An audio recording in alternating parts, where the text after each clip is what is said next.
Hello everyone, good morning, welcome to another new blog. তো কেমন আছেন আপনারা?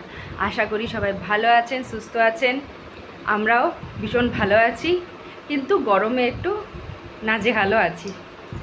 তো যাই হোক, এখন সকাল, ঘড়ির কাঁটায় 7:10, আর আমি আর ঈশা অ্যাজ ইউজুয়াল রেডি হয়ে গেছি। ঈশাকে স্কুলে ড্রপ করব, তারপর ওখানে স্টে করে আবার 2 ঘন্টা ঈশাকে আবার নিয়ে আসব।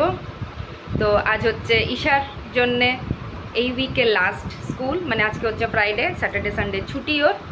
ঈশাও রেডি হয়ে গেছে, আর আজকে ওখানে গিয়ে কি করছি, আজকে সারাদিন কি করে স্পেন্ড করছি সেসব আপনাদের সঙ্গে শেয়ার করব।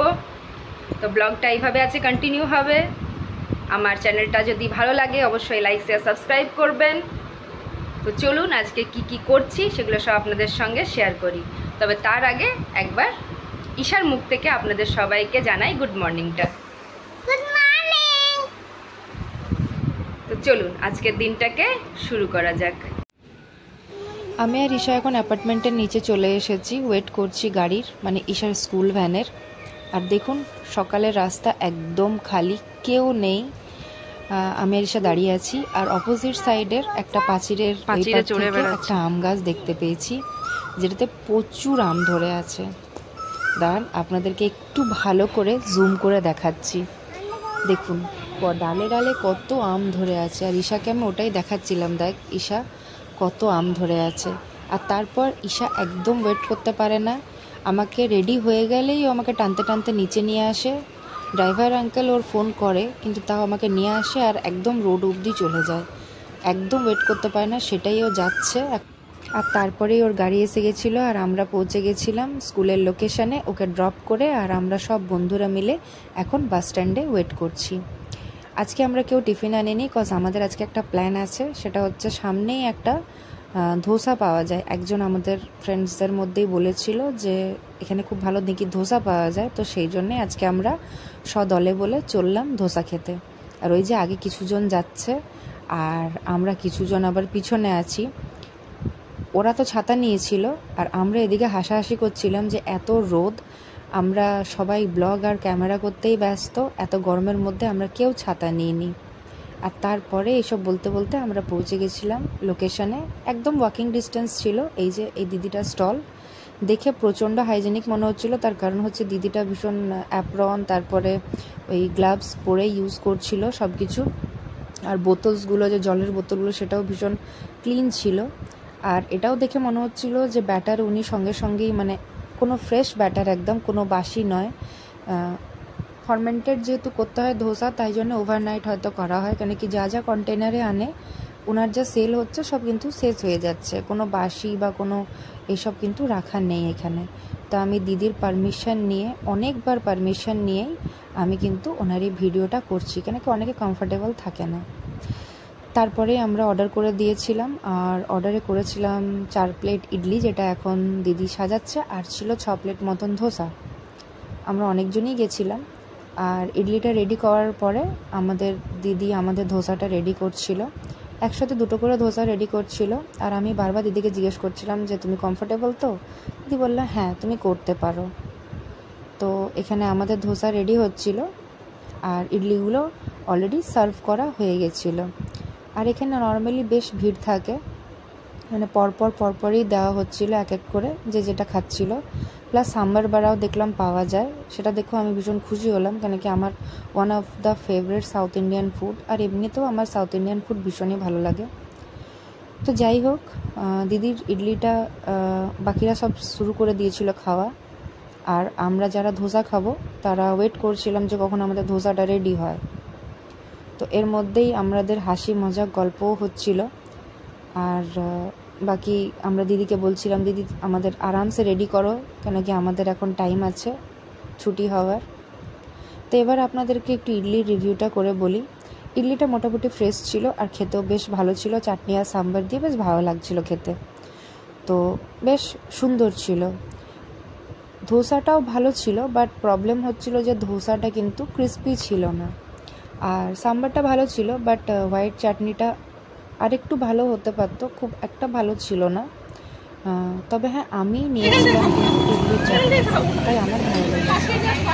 আর এই যে লোকেশনটা, এটা একদম আপনার এজি চার্চ স্কুলের খুবই নিয়ার বাই লোকেশন। আর এটা তপন কুমার সরণি রোডেরও একদম নিয়ার বাই লোকেশানে। তো আমাদের খাওয়া দাওয়া হয়ে গেছে, আমরা এখন ব্যাক করছি। একটা জিনিসই বলবো, এখানে যে ভীষণ হাইজিনিকভাবে কিন্তু করা হয়। আর এই যে আমরা অনিতাদির সঙ্গে গল্প করতে করতে, এই যে মেয়ের school AG church assembly of God church school, আর খেয়ে দিয়ে আমরা রিটার্ন হয়েছিলাম। আর তারপর আমি অনিতাদি, শর্মিষ্ঠা আর দীপ্তি চলে এসেছিলাম অনিতাদির স্কুটির টেস্ট ড্রাইভ করতে। আর এইসব করতে করতে, হাসি মজাক করতে করতেই আমাদের টাইমটা কাটে। একটা এত ভালো বন্ধুত্বের সম্পর্ক হয়ে গেছে যে আর আপনাদেরকে কি বলবো, আগের ব্লগেও বলেছি। এসব করেই আমরা আমাদের টাইমগুলো স্পেন্ড করি ওখানে। আর বাচ্চাগুলো ছুটি হওয়ার পরে সব নিজের নিজের বাড়ি আবার ফেরত চলে আসি। এই জাস্ট গরমের নাজেহাল অবস্থা নিয়ে বাড়ি ফিরলাম। আর ঈশা ভীষণ এক্সাইটেড, ভীষণ খুশি, কেন কি আজকে ফ্রাইডে। আর দুদিন যেহেতু ছুটি, উইকেন্ড, আর তার থেকেও বড় ব্যাপার হচ্ছে তার বাবা আসছে। দুপুরবেলাতেই ঢুকে যেত 3টে নাগাদ, কিন্তু ট্রেন যেহেতু প্রচণ্ড লেট, এবার আসতে দেরি হবে। আর প্রায় রাত 1-2 হবে ঢুকতে। তাই জন্য এক তো উইকেন্ড, তারপরে আবার বাবা আসছে, তাই ভীষণ এক্সাইটেড। বাড়ি ঢুকে পরেই শুধু বদমাইশি শুরু হয়ে গেছে। আর পিছন থেকে বলছে না আমি বদমাইশি করছি না। যাই হোক, তো এখন একটু গ্লুকন্ডি বা ঠান্ডা কিছু একটু খাই, তারপরে আবার আপনাদের সাথে কথা হবে। ঈশাকে স্নান করিয়ে দিয়েছি আর আমিও ফ্রেশ হয়ে গেছি, একটু খাবার খেয়ে নিয়েছি। ঈশাকে একটু ফ্রুটস খাইয়ে দিয়েছি, এখনও বসে বসে কার্টুন দেখছে। আর আমি রান্না করছি। তো রান্নার মেনুতে অলরেডি কালকে একটা মিক্স ভেজ করা আছে, ভাত মা করে দিয়ে গেছে, উচ্ছে আলু ভাতেও হয়ে গেছে। আর তার সাথে সাথে হচ্ছে ডিমে আলুতে ঝোল আর আলু পোস্ত। গরমের দিনে একটু আমরা ডিমটা অ্যাভয়েড করছি, কিন্তু আজকে আর অ্যাভয়েড করা যাবে না, কারণ ঈশা অনেক দিন থেকেই বলছে মামা আমি ডাম খাবো। মাছ মাংস খাওয়া হচ্ছে, কিন্তু ডিমটা আমি একটু অ্যাভয়েড করছিলাম। যাই হোক, তো এখন ডিমের ঝোল হচ্ছে, ঈশার খুব ফেভারিট। আর একবার ঈশাকেও দেখিয়ে দিই। এই দেখুন, ঈশা এখন শুয়ে আছে, আর শুয়ে শুয়ে এই যে কার্টুন দেখছে, ওর ফেভারিট কার্টুন। ও বাবা, আবার ক্যামেরা দেখে বসে পড়েছে মেয়ে আমার। তো চলি চটপট রান্নাটা করে নিই একবার। এই দেখুন, একটু হালকা করেই করব, ডিম আলুটা ভেজে নিয়েছি আর এদিকে মশলা কষাচ্ছি। মুখ চোখ থেকে বুঝতেই পারছেন যে খেয়ে দিয়ে একটা ভালো ঘুম দিয়েছিলাম, মানে বেশ অনেকক্ষণ। 1টার থেকে ঘুমাতে শুরু করেছি, এখন ঘড়ির কাঁটায় বাজে প্রায় 6:30, বিকেল হয়ে গেছে। আর বেশ ভালোই ঘুমিয়েছি। কাল থেকে যেহেতু উইকেন্ড স্টার্ট হচ্ছে, আজকে একটু বেশিক্ষণ ঘুমালে কোনো অসুবিধা নেই। একদম বিকেল হয়ে গেছে আর আমি আর ঈশা এই মাত্র ঘুম থেকে উঠেছি। এই দেখুন ঈশাকে, ও ঘুম থেকে উঠেছে এই মাত্র। আর আমাদের রাত্রের রান্নাও চেপে গেছে, ভাত ফুটছে আর ওইদিকে দুধও ফুটছে। তো আজকের জন্য এইটুকুই ব্লগে রইল। আগামী দিনে আবার একটা নতুন ব্লগ নিয়ে ফিরবো। ততক্ষণ অবধি সবাই ভালো থাকবেন, সুস্থ থাকবেন। আর আমার ব্লগটা ভালো লাগলে আমার চ্যানেলটাকে লাইক, শেয়ার, সাবস্ক্রাইব করতে কিন্তু একদমই ভুলবেন না। শেষটা মায়ের অনেক দিন পর ঠাকুর দিয়ে শেষ করলাম। চলুন, বাই, টাটা।